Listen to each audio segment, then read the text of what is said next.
Ayos naman. Si candidate number 1 ay si Alden. Tama ba? Si Alden ba daw ay nagpapatanong lang yung ating mga kaibigan doon? Si Alden daw ba ay single? Taken si Alden. So sorry mga kaibigan. Okay, ito na lang. Dahil inumpisa natin sa mga gulay kanina ang ating mga BTV Rocha. Okay? Kung ihahalin tulad mo ngayong sarili sa isang gulay, anong gulay ka at bakit? Talong, kasi mahaba. Ah! Talong! Alam mo, nagulat si Bini Talong. Talong dahil siya ay mahaba. Naniniwala ba kayo doon? Ano po yan? Kung naniniwala kayo sa masigabong palakpakan? Ayan, medyo konti yung naniwala. Joke lang. Thank you very much.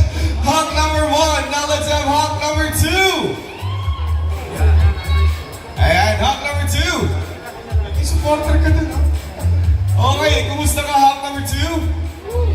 Ayos naman. Ayan, same question with Hawk number 1. Si Hawk number 2 ba ay single, in a relationship, complicated? Single.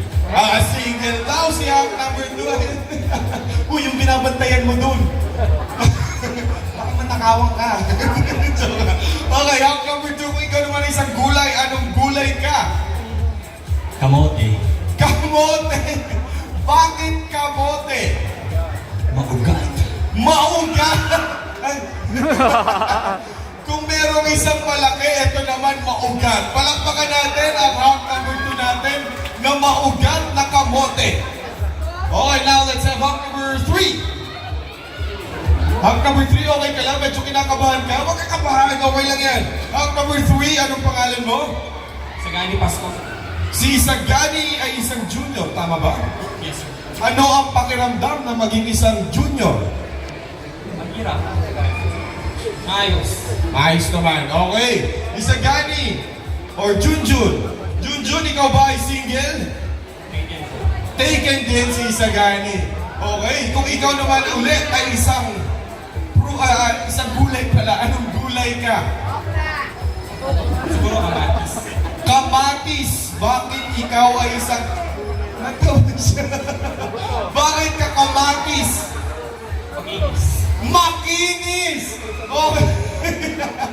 Palakpakan po natin ang ating makinis na Hawk number 3. Meron na tayong malaki, meron ng maugat, at meron ng makinis. Hawk number 4, please. Ayan. Okay. Hawk number 4. O palakpakan ng mga supporters ni Hawk number 4. Okay, Hawk number 4, kumusta ka? Okay naman po. Okay naman, si Hawk number 4 ay si Raymond. Ayan, Raymond, ikaw ba ay single in a relationship, complicated? Single po. Single! Ayan. Ayan, mga nagpapalampakan dyan sa taas. Okay, pero kanina pa nakita ko may ka-video call ka. Okay, Raymond, ikaw ay isang gulay. Anong gulay ka at bakit? Broccoli po, broccoli. Broccoli, o wag ka. Social siya, broccoli siya. Bakit ka broccoli? Sustansya kasi kaya Masustansya, kaya kung kakainin ka nila, sila ay magiging healthy. Okay, maraming salamat. Hawk number 4. Now let's have Hawk number 5. Ayan, Hawk number 5 na po tayo mga kaibigan. Si Hawk number 5 ay si Mark. Mark, kumusta ka, Mark? okay naman po. Okay naman. Alam mo, Mark, kung ikaw ay maglalakad sa dilim at yan ang suot mo, hindi ka mawawala at hindi ka masasagasaan. Para kang traffic sign. Okay, Mark. Single ba si Mark? Yes po, single. Ayan, palakpakan ng mga single dyan. Okay, Mark, anong gulay ka naman at bakit? Pipino. Pipino! Bakit ikaw ay isang pipino? Makinis tsaka sakto lang yung haba. Makinis at sakto lang daw ang haba ng pasensya ni Mark. Okay, palakpakan po natin Hawk number 5, si Mark. Okay, thank you very much, Mark.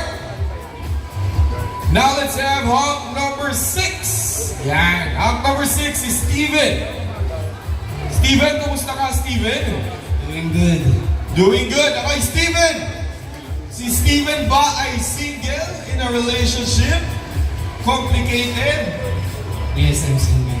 Ayan, single daw si Steven. So palakpakan naman natin ang mga single dyan. Okay, Steven, kung ikaw ay isang gulay, bakit? Ay, kung ikaw ay isang gulay, anong gulay ka at bakit? Siguro kalabasa.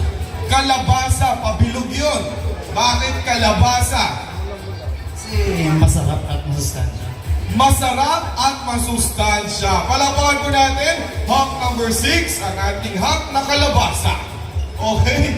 Ladies and gentlemen, at dahil dyan, meron na po tayong resulta.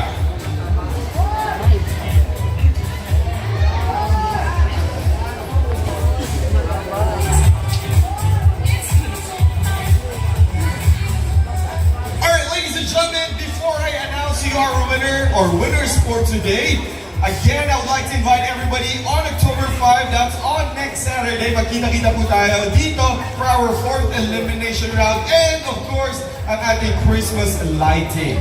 And to award our winners/winners for today, may I request Sir Jonathan Alegre, our high esteemed fashion designer, to award our winners.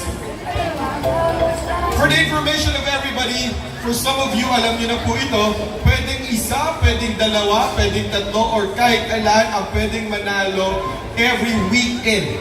Depende po ito sa desisyon ng judges. At pwede rin po silang pumili ng wild card.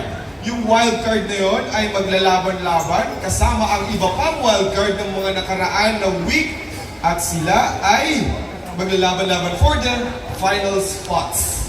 Okay? So may chance pa rin naman sila.